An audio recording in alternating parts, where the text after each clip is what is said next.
ஸ்ரீமதி லக்ஷ்மி நரசிம்ம பரபிரம்மனே நமக. அஸ்மத் குருப்பையோ நமக. அஸ்மத் பரகுருப்பையோ நமக. அஸ்மத் சர்வகுருப்பையோ நமக. ஸ்ரீமன் ஆதிவன் சடகோபைதீந்திர மகாதேசிகாய நமக. ஸ்ரீமதே வேதாந்த குரவே நமக. ஸ்ரீமதே ராமானுஜாய நமக. ஸ்ரீமதே பராங்குசாய நமக. ஸ்ரீமன் நாத யமுனாய நமக. ஸ்ரீ ராமஸ்ரீயாயே நமக. ஸ்ரீ புண்டரீகாட்சாய நமக. ஸ்ரீமன் நாதமுனையே நமக. ஸ்ரீமதே சடகோபாய நமக. ஸ்ரீ விஷ்ணு விக்ஷ்ணேஸ்வரனாய நமக. ஸ்ரீயை நமக. ஸ்ரீ நாராயணியை நமக. ஸ்ரீ ரங்கநாத சடகோப யதீந்திர கிருஷ்ணம் லக்ஷ்மி நரசிம்ம சடசிக் கருணைக பாத்திரம் ஸ்ரீ ரங்கவீர சடகோப யதீந்திர நிறுத்தம் ஸ்ரீ வேதாந்த தேசிக யதீந்திர மகம் பிரமத்தியே ஸ்ரீமதே ஸ்ரீமன் சடகோப ஸ்ரீ வேதாந்த தேசிக யதீந்திர மகாதேசிகாய நமக. ஸ்ரீமன் மந்திர கடாரி சம்யுக்த சமுதிரகாம் ஸ்ரீமத் வீரராக ஸ்ரீமதே பாதாரவிந்தா ஸ்ரீம் ஸ்ரீமதே வேதாந்த தேசிக காருண்ய ஸ்ரீராம் பதம் சேவே ரங்க துரிநக சமனம் நாராயணம் யோகிதம் ஸ்ரீமதே ஸ்ரீ லக்ஷ்மி நரசிம்ம திவ்ய பாதுகா சேவக ஸ்ரீமன் சடகோப ஸ்ரீ நாராயண யதீந்திர மகாதேசிகாய நமக. ஸ்ரீ வேதாந்த தேசிக யதீந்திர கடாட்சலப்தம் தைரக குணம் புதகாரண்யம் நாராயண தேதி சுருஜிக்கு பாக்ஷிகந்தம் ஸ்ரீ ரங்கநாத மதிசேகரம் ஆசிரமயாமக. ஸ்ரீமதே ஸ்ரீமன் சடகோப ஸ்ரீ ரங்கநாத யதீந்திர மகாதேசிகாய நமக. ராமானுஜதயா பாத்திரம் ஞான வைராக்கிய பூஷணம் ஸ்ரீமத் வெங்கடநாதாரியம் வந்தே வேதாந்த தேசிகம் லக்ஷ்மீநாத சமாரம்பாம் நாத யாமுனமத்யமாம் அஸ்மத் ஆச்சாரிய பர்யந்தாம் வந்தே குரு பரம்பராம் யோ நித்யம் அச்சித பதாம்பத யுக்ம ருக்ம வியாமோதஸ்தராணி திருநாய மேனே அஸ்வத் குரோர் பகவதௌஸ்ய தயைக சிந்தோஹோ ராமானுஜஸ்ய சரணௌ பிரபத்யே மாதா பிதா யுவதயஸ்தனயா விபூதிஹி சர்வம் யதேவ நியமனேன மதன்பயானாம் ஆத்யஸ்லலே குலபதேர்வகுலாபிராமம் ஸ்ரீமத் ததங்கிரி யுகலம் பிரணமாமி மூர்த்தனா பூதம் சகஸ்ர மகாத்வயப்பட்டநாத ஸ்ரீ பக்தி சேர குலசேகர யோகிவானாம் பக்திரான் திருணேனு பரகால யதீந்திர மிஸ்ராம் ஸ்ரீமத் பராங்குச முனிம் பிரணதோஸ்மி நித்வம் குருமுகமனதீஸ்த்யத்த பிராணவேதான் அசேஷாம் நரபதி பரிக்ளிப்தம் சுல்கம் ஆது காமஹா ஸ்வசர அமர வந்தியம் ரங்கநாதஸ்ய சேத்தே துஜ குலதிலகம் தம் விஷ்ணு சித்தம் நமாமி. மின்னார் தடமதில் சூழ் வெள்ளி புத்தூர் என்றருகாள் தன்ன சொன்னார் கழற்கமலம் சூடினோம் உன்னால் கிழி அறுத்தான் என்றுரைத்தோம் கீழ்மையின்றி சேரும் வழி அறுத்தோம் நெஞ்சமே வந்து பாண்டியன் கொண்டாட பட்டபிரான் வந்தான் என்று ஈண்டிய சங்கம் எடுத்தூத வேண்டிய ஓதங்கள் ஓத்த விரைந்து கிழி அறுத்தான் பாதங்கள் யாமுடைய பற்று. ஆழ்வார் எம்பெருமான் ஆச்சாரியன் தேசிகன் திருவடிகளே சரணம். மேலாதுங்கஸ்தன கிரிதடி சுப்தம் உத்போத்ய கிருஷ்ணம் பாராத்யம் ஸ்வம் ஸ்ருதி சகசிரத் சித்தம் அத்யயா பயந்திகி ஸ்ரோஷ்டிஸ்த்யாயாம் சிரஜி நிகிலதம் யாபலாத் கிருத்ய புங்கதே கோதாஸ்யை நமஹிதம் பூய ஏவஸ்து பூயஹ. அன்னவயல் புதுவை ஆண்டாள் அரங்கற்கு பண்ணு திருப்பாவை பல்பதியம் இன்னிசையால் பாடிக் கொடுத்தாள் நற்பாமாலை பூமாலை சூடிக் கொடுத்தாலை சொல்லு சூடிக் கொடுத்த சுடர்கொடியே தொல்பாவை பாடி அருளவல்ல பல்வளையாய் நாடினி வேங்கடவர்க்கு என்ன விதி என்ற இம்மாற்றம் நான் கடவா வண்ணமே நல்கு. நேயர்களே, தொடர்ந்து நம்ம இந்த தனுர் மாசத்துல திருப்பாவையோட பொருள் விளக்கத்தை எளியவர்களும் புரிந்து கொள்ளும் வகையில் லௌகீக ரீதியாக நம்ம சொல்லிட்டு வந்துட்டு இருக்கோம். 3 பாசுரமா அவ கண்ணனை எழுப்பின்னு இருக்கா. கண்ணன் தூங்குவதை போல் பாசாங்க பண்ணி கொண்டு நாடகம் நடத்தி கொண்டிருக்கின்றான். எல்லாருடைய பொறுமையையும் சோதித்து கொண்டிருக்கின்றான். சகிப்புத்தன்மையை சோதித்து கொண்டிருக்கின்றான். கோபத்தை உண்டு பண்ணுகின்றான். இப்படி பல அழிஷாட்டியங்களை பண்ணிட்டு எழுந்து வராம இருக்கான். இது நமக்கு புரிய வைக்கிறது என்ன அப்படின்னா, இந்த பூலோகத்துல இருக்கக்கூடிய அனைத்து ஜீவராசிகளும் ஒரே மாதிரி தான். ஆனா 5 அறிவு கொண்ட மனித இனங்கள் 6 அறிவு கொண்ட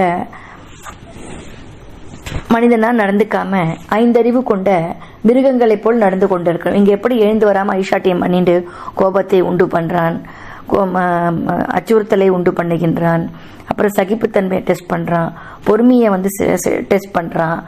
இந்த மாதிரி பல விஷயங்களை வந்து டெஸ்ட் பண்ணிகிட்டே இருக்கான் இல்லையா?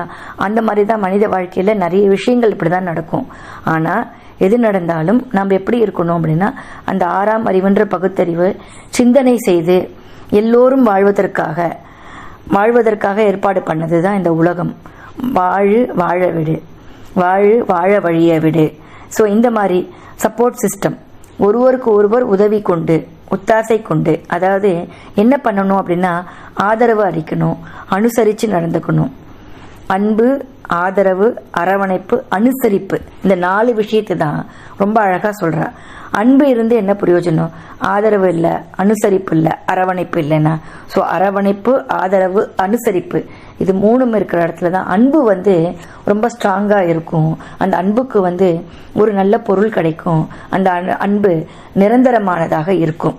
ஸோ இதை வந்து பண்ணணும் அப்படின்னா அதற்கான சிஸ்டம், ப்ராசஸ், புரோட்டோகால் என்ன அப்படின்றதான் சொல்லிட்டு வந்துட்டு இருக்கோம். இங்கே அவள் வந்து என்ன பண்ணுறான்னா, கண்ணனை எழுப்புவதற்கு உனக்கு எல்லா விதமான மங்களமும் உண்டாக்கட்டும் சொல்லி மங்களத்தை வந்து பாடுறா. சிறிய வயசுல அவன் செஞ்ச சாதனைகள் எல்லாம் சொல்லி பாடுறா. பூ, பழம், வெத்தலை பாக்கு இதெல்லாத்தையும் வச்சுட்டு வாசல்ல வந்து நின்று கூப்பிடுறா. அன்று இவ்வுலகம் அளந்தாய் அடி போற்றி, சென்று அங்கு தென்னிலங்கை செற்றாய் திரள் போற்றி, போன்ற சகடம் உதைத்தாய் புகழ் போற்றி, கன்று குனியாய் எரிந்தாய் கழல் போற்றி, குன்று குடையாய் எடுத்தாய் குணம் போற்றி, வென்று பகை கெடுக்கும் நின் கையில் வேல் போற்றி, என்றென்று உன் சேவகமே ஏந்தி பறை கொள்வான், இன்று யாம் வந்தோம் இங்கு ஏலேரோர் எம்பாவாய். அன்று இவ்வுலகம் அளந்தாய் அடி போற்றி அப்படின்னு திருவக்கிரம அவதாரத்துக்கு பல்லாண்டு பாடுறார். சென்று அங்கு தென்னிலங்கை செற்றாய் திரள் போற்றி அப்படின்னு ராமாவதாரத்துக்கு பல்லாண்டு சொல்றார்.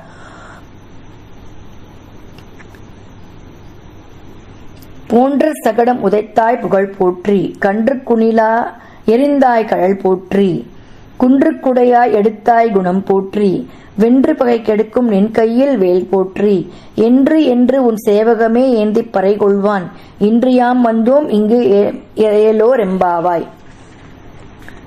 அன்று வாமனனாக ஈரடிகளால் உலகை அளந்த அப்பிஞ்சு திருவடிகளுக்கு பல்லாண்டு. ராமனாக அழகிய இலங்கைக்கு சென்று ராவணனை வீழ்த்திய உன் தோல் வலிமைக்கு பல்லாண்டு அப்படின்றா.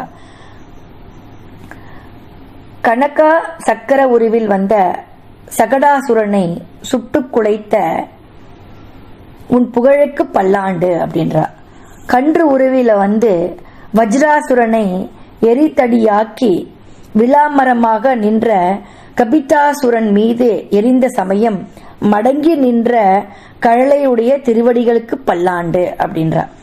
கோவர்த்தனான மலையை கொடையாக கோகுலத்தில் காத்த உன் கருணை குணத்திற்கு பல்லாண்டு அப்படின்றா.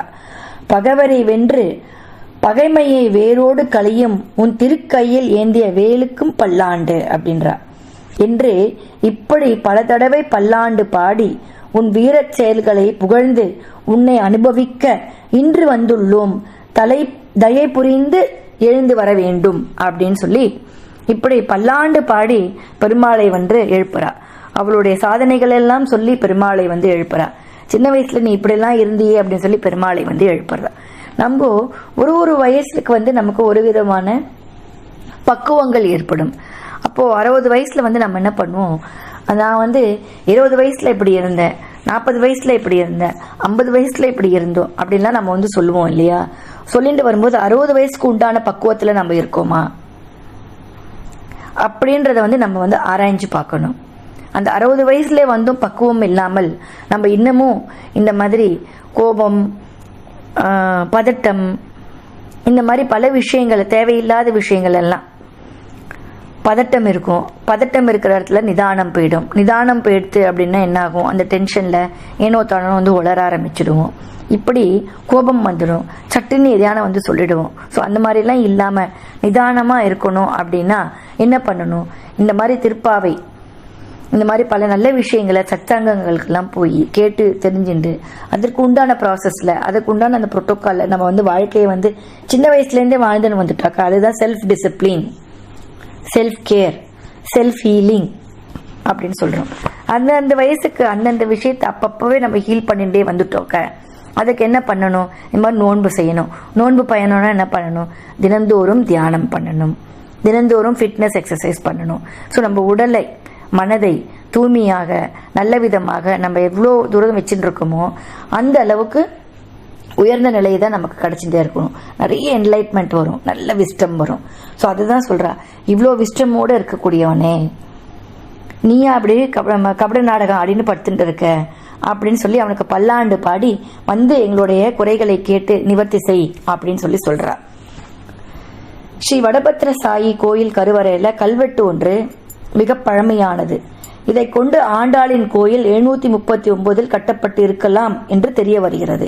இந்த கோயிலில் முதல் அறங்காவலராக வேறு யாரும் இல்லை, பெரியாழ்வார்தான் இருந்தார் அப்படின்றதும் பூரணமா நமக்கு தெரிய வருது அப்படின்றத சொல்லி தொடர்ந்து ஆதரவு கொடுக்குற உங்களுக்கு நன்றியை கூறி உங்களிடமிருந்து விடைபெறுவது உங்கள் தெய்வ சேஷாத்திரி ஆழ்வார் எம்பெருமான் தேசிகன் திருவடிகளே சரணம்.